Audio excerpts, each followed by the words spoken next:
तो अब हम जो नई अपॉर्चुनिटीज़ की बातचीत करना चाह रहे थे, नए डेवलपमेंट्स की बातचीत करना चाह रहे थे, तो उनके बारे में हम लोग समझेंगे और बहुत ही इन्फॉर्मेटिव सेशन रहेगा। आई एम श्योर आप सभी लोगों को कुछ नई जानकारियां मिलेंगी, कैसे आप अपने काम को बढ़ा सकते हैं, क्या नई चीज़ें आने वाली हैं आधार में लेकर।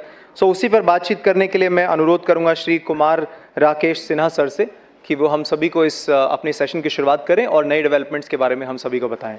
एक बार तालियों से उनका स्वागत करेंगे प्लीज़।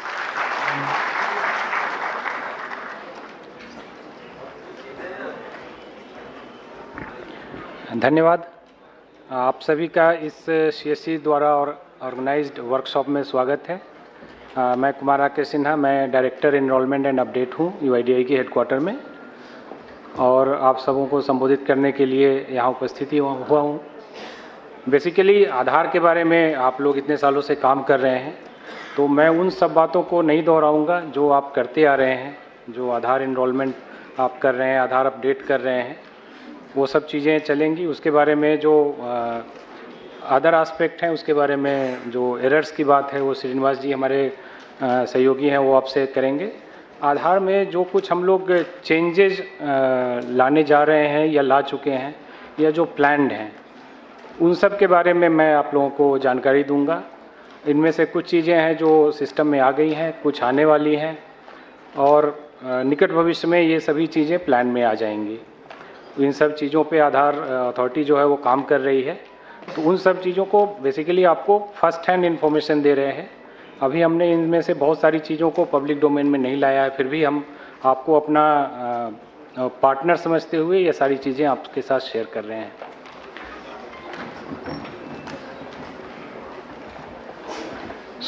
पहले तो जानकारी देना चाहूँगा आधार सैचुरेशन के बारे में।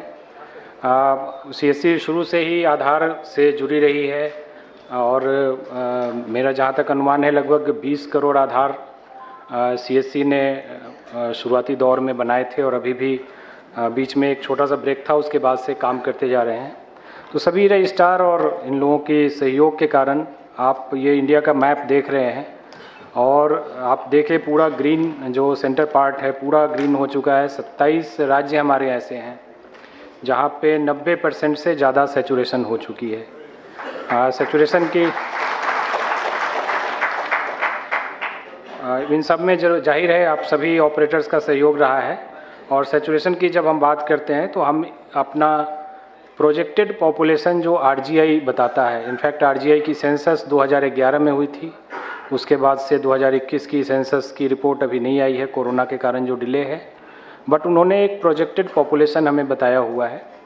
उस प्रोजेक्टेड पॉपुलेशन से जब हम आधार की तुलना करते हैं, इसके साथ ही हम लाइव आधार और आधार जनरेटेड, ये कॉन्सेप्ट होता है।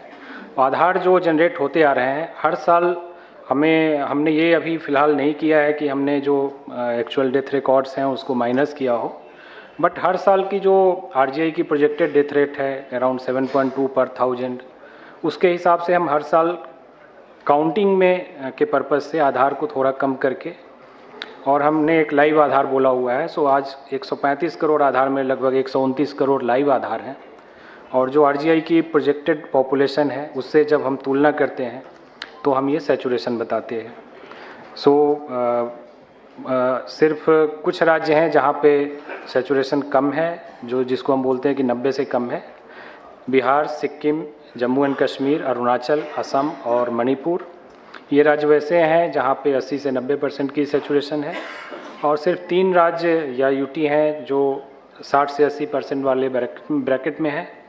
कुछ इशूज़ हैं, लोकल इशूज़ हैं, उन सब के कारण है, लेकिन यहाँ पे भी ज़ोर शोर से काम चल रहा है।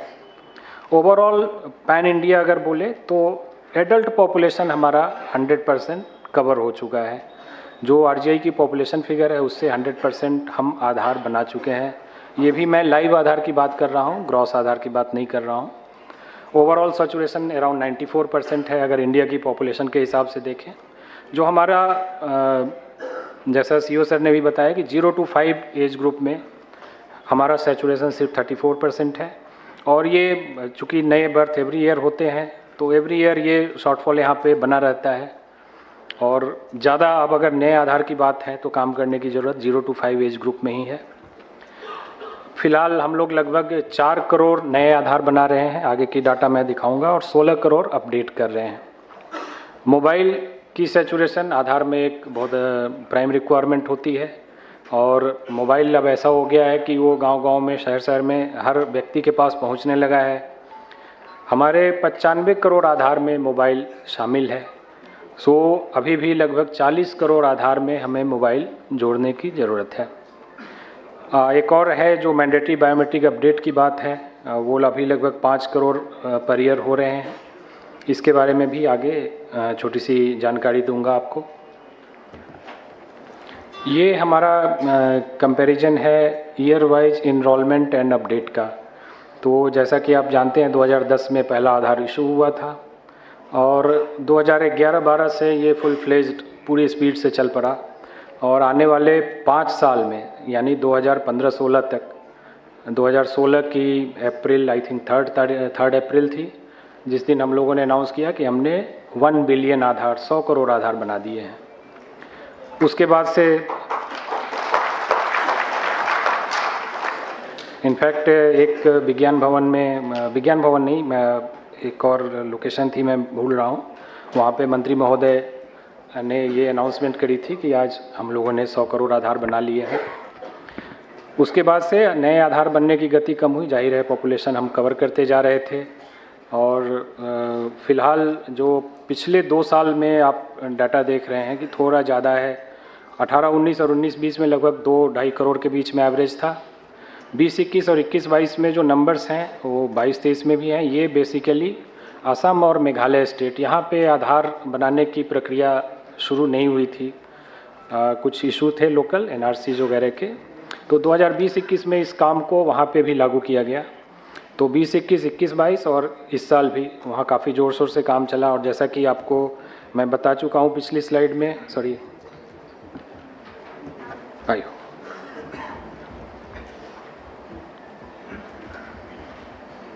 पिछली स्लाइड में कि आसाम की सैचुरेशन जो है वो 80-90 में आ चुकी है, और मेघालय अभी 60-80 में है।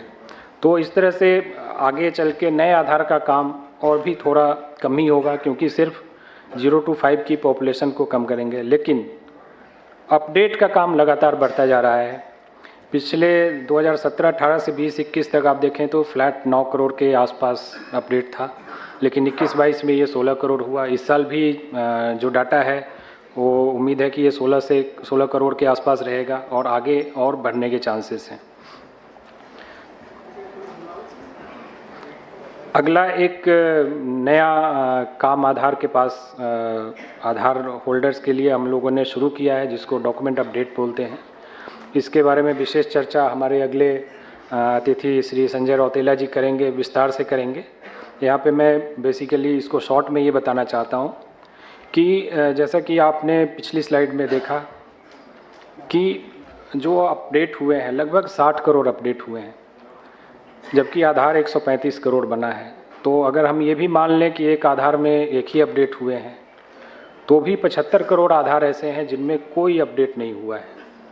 और जाहिर है कि बहुत सारे हमारी जनसंख्या है जो गाँवों में रहती है, तो वहाँ पे कोई अपडेट की ज़रूरत नहीं है। उनका जो एक एड्रेस है वो परमानेंट एड्रेस होता है, और उसमें कोई चेंज नहीं होता है। नाम, उम्र, जेंडर और एड्रेस, यही 4 चीज़ें हम लेते हैं। अगर इन 4 में कोई चेंज नहीं है तो कोई अपडेट की ज़रूरत नहीं है उनको।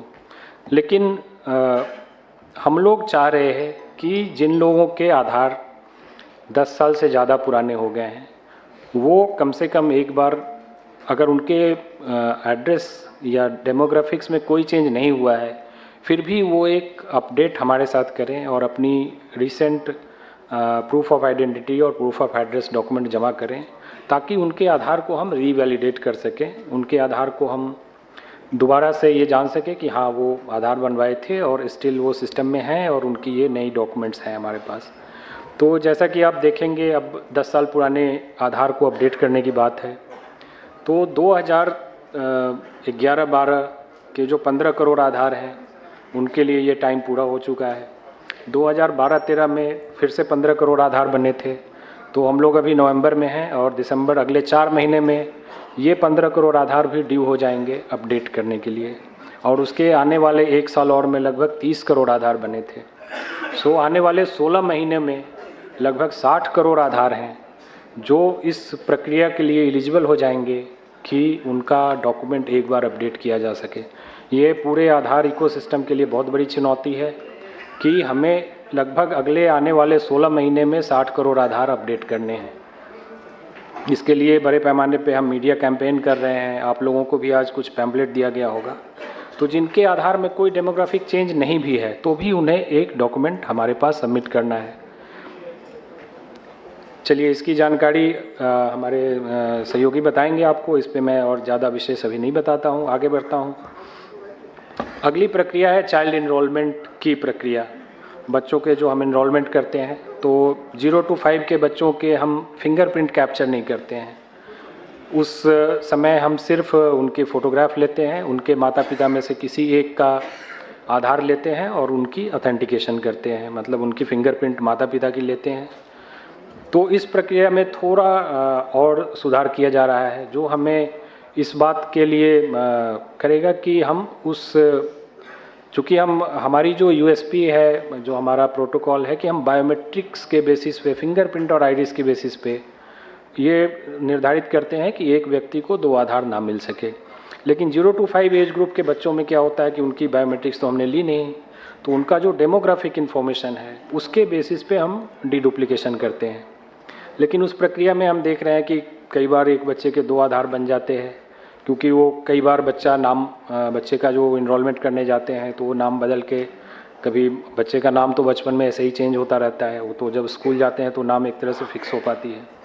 तो उस प्रक्रिया को ज़्यादा ऑथेंटिक बनाने के लिए हम लोग ये करने जा रहे हैं कि हम दोनों माता पिता दोनों के आधार नंबर उसमें लेंगे, जिससे हमको डीडुप्लीकेशन जब हम करें तो उस माता पिता के डिफरेंट जो उन माता पिता को हेड करते हुए जो आधार बने होंगे उनको कैप्चर करके हम डीडुप्लीकेशन कर सकें, ताकि एक बच्चे को डुप्लीकेट आधार इशू ना हो।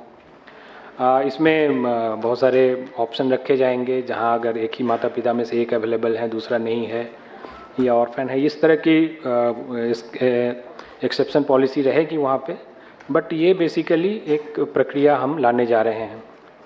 दूसरा कि आरजीआई जो रजिस्ट्रार जनरल ऑफ इंडिया है, उन्होंने बर्थ रजिस्ट्रेशन के लिए भी काफ़ी मेहनत करी हुई है। तो हम लोग ये प्रपोज़ करने जा रहे हैं कि आगे के आधार में जो बच्चों का आधार बनेगा तो प्राइमरी डॉक्यूमेंट सिर्फ बर्थ सर्टिफिकेट होगा। बर्थ सर्टिफिकेट के अलावा दूसरे डॉक्यूमेंट को हम लोग एक्सेप्शन में ही स्वीकार करेंगे, अदरवाइज स्वीकार नहीं करेंगे। तो इस पे भी काम चल रहा है। आने वाले कुछ महीनों में ये प्रक्रिया पूरी तरह से सिस्टम में आ जाएगी। हमें जो अपना क्लाइंट है उसको अपडेट करना है, अपग्रेड करना है, उस प्रक्रिया में है। तो ये आप लोगों के लिए जानकारी है कि फ्यूचर में जब आप बच्चों का इनरोलमेंट करेंगे तो दोनों माता पिता के दोनों का आधार लेना होगा और बर्थ सर्टिफिकेट लगाना होगा। साथ ही आधार लिंक बर्थ रजिस्ट्रेशन ये एक प्रक्रिया है जिसमें हम आरजीआई जो बर्थ रजिस्ट्रेशन करती है उसका डाटा सॉफ्टवेयर से डायरेक्टली एपीआई के माध्यम से हम लेते हैं और जो बर्थ सर्टिफिकेट में डाटा है उसी डाटा के आधार पे आधार बनाया जाता है। तो इस प्रक्रिया में आरजीआई का सहयोग चल रहा है और लगभग 17 राज्यों और केंद्र शासित प्रदेश में हमने इस प्रक्रिया को रोल आउट कर लिया है। बाकी जगह पे काम चल रहा है। हमें ये 36 स्टेट तक, यूटी तक पहुंचना है। तो इस प्रक्रिया के होने के बाद मतलब ऑनलाइन तरीके से आधार, बच्चों के आधार 0 to 5 एज ग्रुप के आधार को हम बनाने के लिए आगे बढ़ेंगे।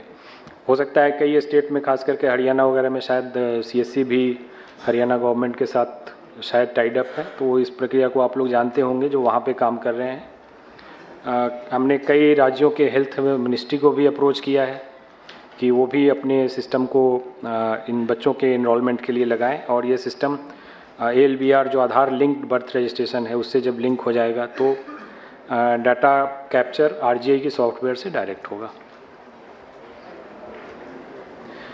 अगली प्रक्रिया जो है बच्चों के मैंडेटरी बायोमेट्रिक अपडेट की है। तो मैंडेटरी बायोमेट्रिक अपडेट जो हमारा रेगुलेशन आधार का है वो बोलता है कि बच्चों को 5 से जब वो उनकी उम्र 5 साल की हो जाती है तो अगले 2 साल के अंदर 5 से 7 साल के बीच में, और पुनः 15 से जब उनकी उम्र 15 साल की हो जाती है तो अगले 2 साल के अंदर 15 से 17 के बीच में उन्हें एक बार अपना बायोमेट्रिक अपडेट कराना है।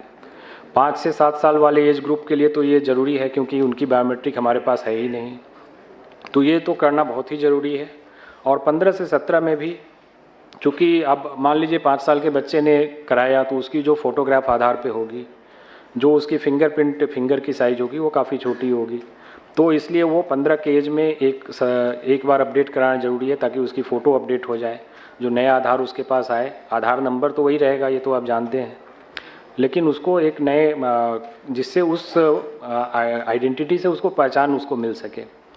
तो ये अभी तक हमने काफ़ी इस पे कैंपेन भी किया और लोगों को किया कि भाई आप आधार मैंडेटरी बायोमेट्रिक अपडेट करवाएं, लेकिन उसके बावजूद बहुत सारे लोगों ने अभी करवाया नहीं है।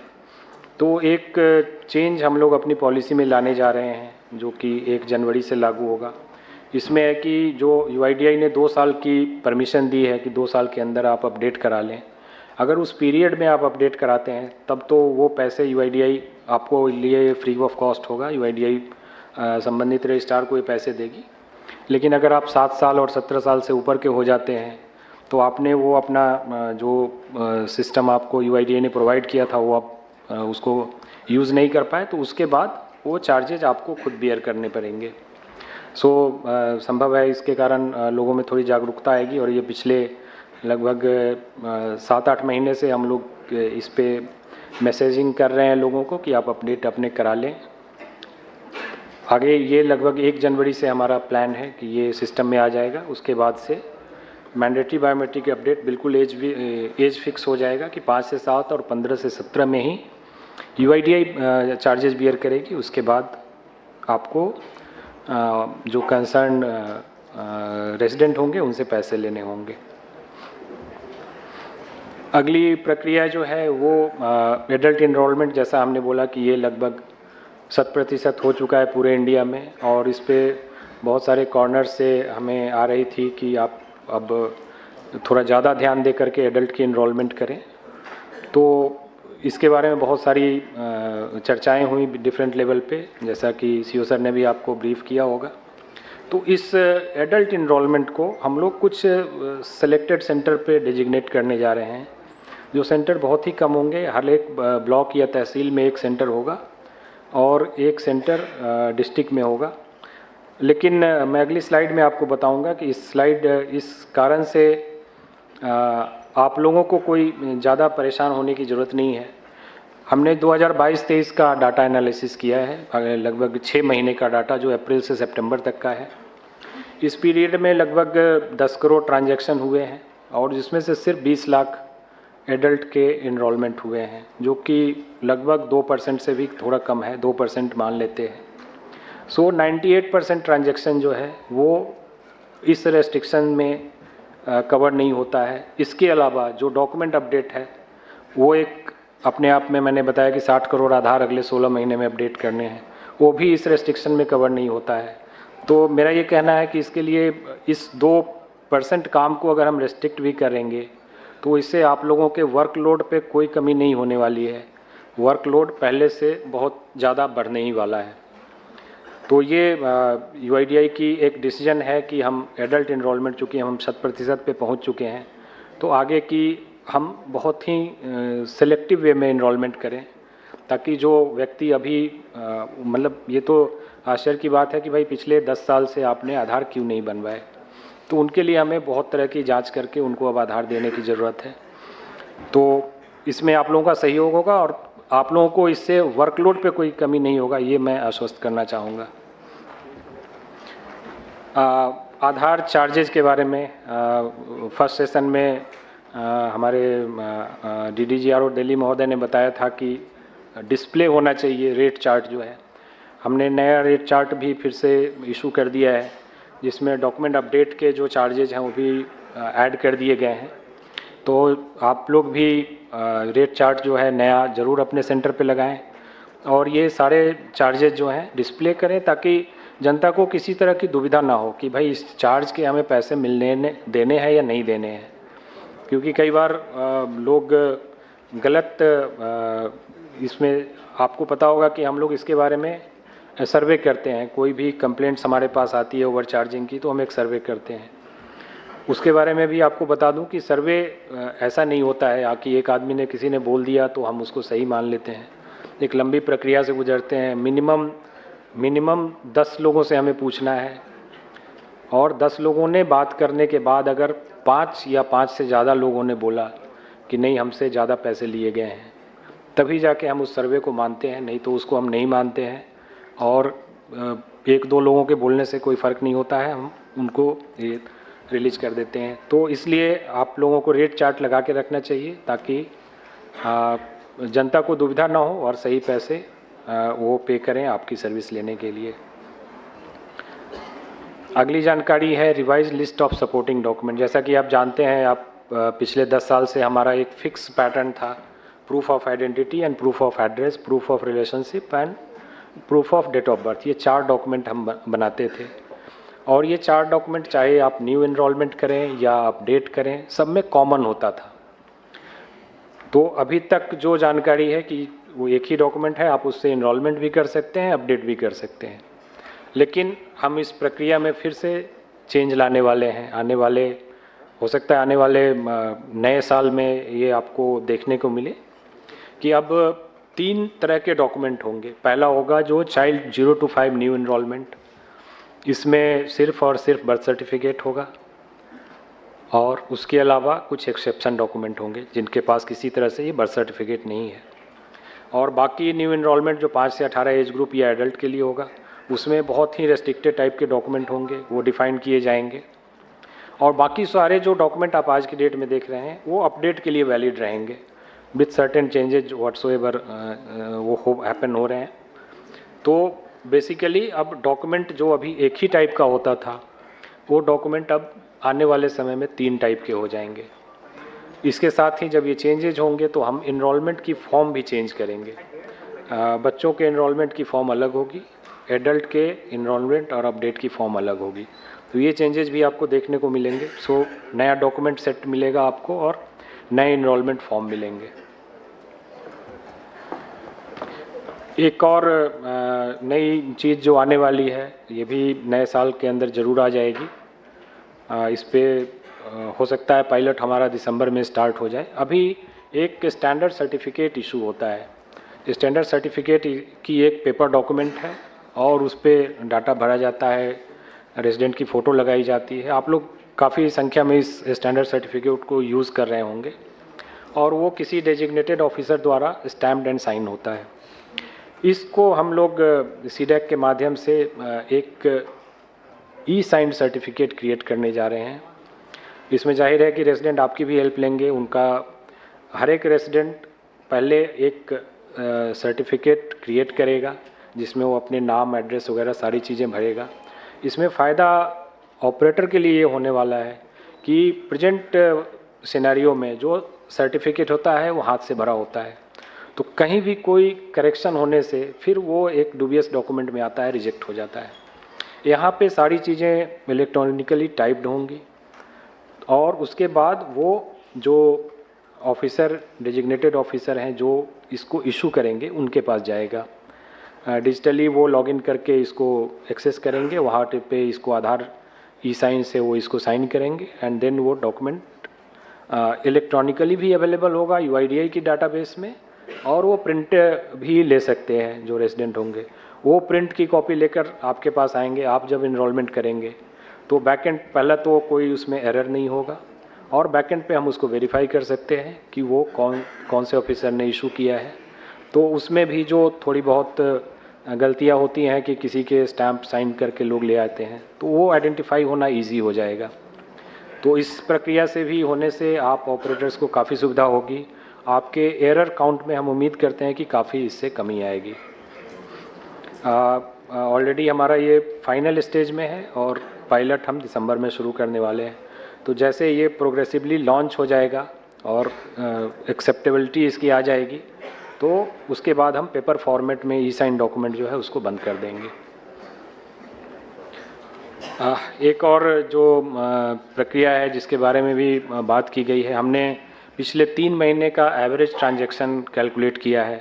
तो हमारे सीएससी के जो एएसके हैं उनकी पर स्टेशन जो ट्रांजैक्शन पर मंथ है वो लगभग 300 है। यानी कि अगर मैं 25 दिन से डिवाइड करूं, 25 वर्किंग डे से, या 30 दिन से भी डिवाइड करूं, तो 10 पर डे पर स्टेशन आता है। और सीएससी बीसीज के जो ट्रांजैक्शन हैं वो काफ़ी कम है, लगभग 100 ट्रांजैक्शन एक महीने का। 25 वर्किंग डे का मतलब 4 ट्रांजैक्शन, या 30 वर्किंग डे अगर आप 30 दिन काम करते हैं मतलब 3 से 4 ट्रांजैक्शन। तो ये ट्रांजैक्शन इस बात की ओर इशारा करते हैं कि नंबर्स हमारे एक्टिव स्टेशन के बहुत ज़्यादा हैं। लेकिन उम्मीद है कि आप लोग डॉक्यूमेंट प्रोजेक्ट आने से जो एडिशनल वर्कलोड आया है आप अपने ट्रांजैक्शन बढ़ा सकेंगे और ज़्यादा से ज़्यादा लोग इस काम को आगे बढ़ा सकेंगे।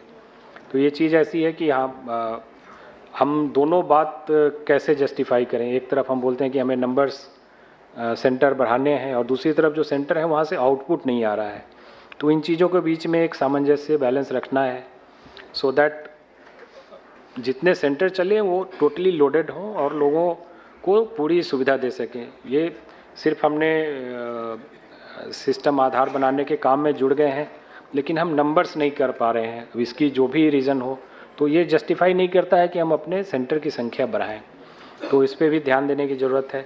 एक तरफ लोग लंबी लंबी क्यू लगा के रहते हैं कि भाई हमें आधार के काम में दिक्कत हो रही है, देरी हो रही है, और दूसरी तरफ जो हमारे सेंटर हैं उनकी एवरेज काफ़ी कम है। तो इस पर भी आप लोग ज़रूर ध्यान देंगे। ये रिजेक्शन की पैरामीटर्स जिसके बारे में भी हमारे डीडीजी महोदय ने बताया था और इसकी डिटेल प्रेजेंटेशन हमारे श्रीनिवास जी आपको अगली स्लाइड में देंगे। बट ओवरऑल रिजेक्शन जो है वो आप सीएससी एज ए रजिस्ट्रार, इसमें सीएससी एएसके एंड सीएससी बीसीज दोनों शामिल हैं, अराउंड 11.5% है। और इसमें से 8.76% सिर्फ उस कैटेगरी में आते हैं कि document not as per approved list. तो इस पर भी आप लोगों को ध्यान देने की ज़रूरत है कि जो document listed document drop down menu में आपको एनरोलमेंट या अपडेट करते समय मिलता है वो डॉक्यूमेंट वैसा ही जमा होना चाहिए, कोई भी और डॉक्यूमेंट जमा नहीं होना चाहिए। ओके, सो मेरा ब्रीफ इतना ही था। मैं पुरानी चीज़ें नहीं बताया हूँ, सिर्फ नई चीज़ें बताया हूँ जो आने वाले दिनों में आपके सामने होंगी अगले 1-2 महीने के अंदर। Thank you.